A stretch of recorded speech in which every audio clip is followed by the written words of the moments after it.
Hi guys, good morning. Mala American vibe ba kamo? Oops, I got you this time. Part 2 ng Bakay Mode. Let's go! How to get there? First, from Taipei, you have to ride MRT Red Line. At syempre, imomonitor mo yung R15 dahil doon ka bababa. Yun ang Jiantian Station.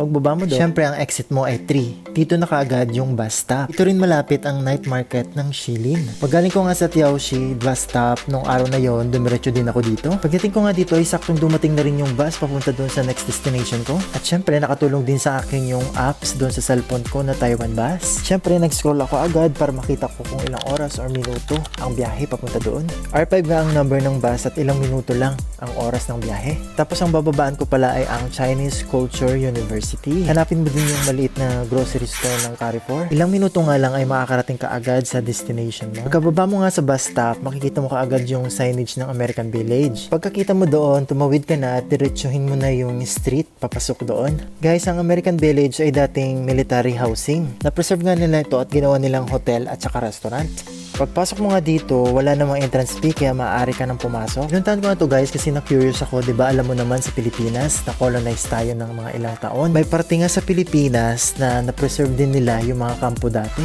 Pero dito guys, pagpasok mo, mafe-feel mo talaga yung village nila ay pang-American. At ang unang pinuntahan ko nga dahil hapong-hapon ako sa kainitan, itong Starbucks. Kala ko nga ay kukunti lang ang mga tao dito at parang nakakahiyang pumasok. Pero mali pala ako dahil meron palang pool party dito at meron silang mga guests. Matapos nga kumain, ay umikot-ikot nga ako dito sa village. Sobrang nakaka-miss nga kasi yung mga bahay talaga dito ay pang-American. Halos lahat nga ng mga bahay dito ay ginawa na nilang mga restaurant gaya nung Starbucks na nakita ninyo. Sabi nga nila yung ibang bahay dito ay ginawa nilang hostel or hotel. Pwede mo rin tong i-search sa mga booking apps at makikita mo yung mga availability nila. Sa pag-ikot-ikot ko nga dito ay marami din ako nakikita ang mga tao doon sa mga bahay. Isa sa mga pinuntahan kong mga restaurant ay itong may American flag. Medyo natagalan nga ako dito magkuha ng picture at video kasi may mga tao din nagpipicture at video dito sa part na to. Worth it nga ang pagpunta dito dahil napakarami kang pwedeng puntahan o galaan sa village na to. Isa nga sa mga napuntahan ko o nadaanan ko itong napakaraming tao. Hindi ko alam kung anong meron. Maraming ang taong nakapila dito at hindi ko alam kung anong meron. At kung alam mo, comment down below na lang. Isa nga rin sa mga pinupuntahan nila itong tupa. Pumunta nga dito sa may Starbucks house at pinakain nila. May pasta restaurant nga na nadaanan ako dito at kung mahilig ka dito, maaaring itong bistahin na puntahan. At kung mapapansin mo nga yung playground nila, parang mapapanood mo lang ito sa mga movies. Ngayon nakikita mo na in person. Sa paglalakad-lakad mo dito, mapapansin mo yung mga bahay, parang nasa ibang bansa ka talaga. Kulang na lang nga mag-snow at makakita ka ng maraming foreigner dito.